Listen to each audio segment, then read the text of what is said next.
திரைப்பட பாணியில் கடைக்குள் புகுந்த ஒருவர் திருட்டு சம்பவத்தை அரங்கேற்றியது அதிர்ச்சியை ஏற்படுத்தியுள்ளது. தஞ்சை புதிய பேருந்து நிலையம் அருகே RR நகரில் உள்ள ஒரு கடையின் கதவை கம்பியால் உடைத்து உள்ளே நுழைந்த இளைஞர் சாவகாசமாக நாற்காலியில் அமர்ந்து சிறிது நேரம் கழித்து திருடும் CCTV காட்சி வெளியாகியுள்ளது.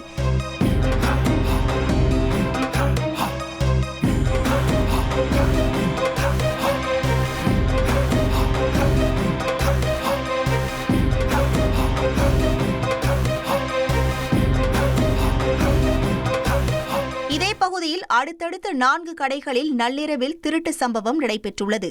இதில் செல்போன்கள், லேப்டாப், பணம் திருடப்பட்டதாக கூறப்படும் நிலையில் போலீசார் விசாரணை நடத்தி வருகின்றனர். ட்ரெண்டை ஃப்ரெண்ட் ஆக்கிக்கோங்க. தந்தி டிவியின் சப்ஸ்கிரைபர்ஸ் அண்ட் ஃபாலோவர்ஸ் குடும்பத்தில் நீங்களும் இணையுங்க.